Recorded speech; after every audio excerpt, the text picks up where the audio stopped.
నేను వచ్చిన తర్వాత ఆ రోజు చెప్పిన ప్రజల వాళ్ళకి చెప్పిన ఖచ్చితంగా కోట్పల్లి ప్రాజెక్టు ఖచ్చితంగా దాన్ని కాలువలు కంప్లీట్ చేస్తాం.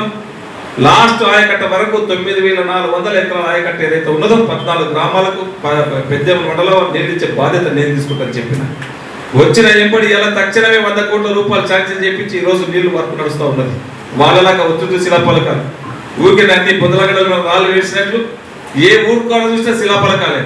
ఇప్పటికీ ఏ ఊరికన్నా పోతుంటే నన్ను ఆ కాలంలో నా తన ఆయన పని చేయించుండు, నాకు బిల్లు వస్తలేదని చెప్పి ఆ బిల్లులలో కూడా శాంక్షన్ లేకుండా ఒట్టిగా అర్థంతో ఫైనాన్షియల్ కాంట్రాక్ట్లు అయితే పని చేసి ఇలా చాలా మంది రోడ్ల మీదకి వేసింది. అలాంటి పని మనం ఎక్కడ కూడా చేయాలి. ఏది చేసినా ఒక పర్ఫెక్ట్గా మనం పనిచేస్తాం. ఇది ఒకటే కాదు, నేను గతంలో ఏ పని చేసినా ఒక జెడ్పీటీసీ చేసిన ఒక ట్రాన్స్పరెంట్గా ఉన్నది, ఒక డీసీసీబీ చైర్మన్ చేసిన ఒక ట్రాన్స్పరెంట్ ఉన్నది.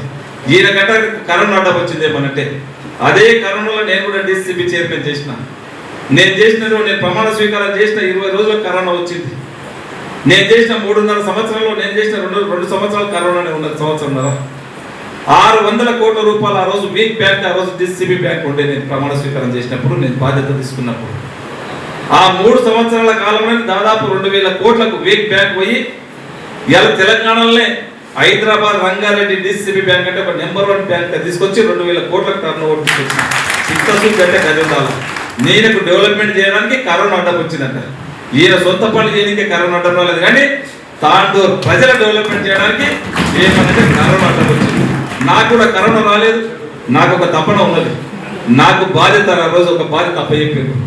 రైతులకు ఒక అవకాశం ఇచ్చి రైతులకు న్యాయం చేయమని చెప్పి రైతులకు న్యాయం చేసిన కరోనా ఉన్నా కానీ రోజు 18 గంటలు పనిచేసి వీక్ బ్యాంక్ ఉన్నది ఆ విధంగా తీసుకుపోయినాం.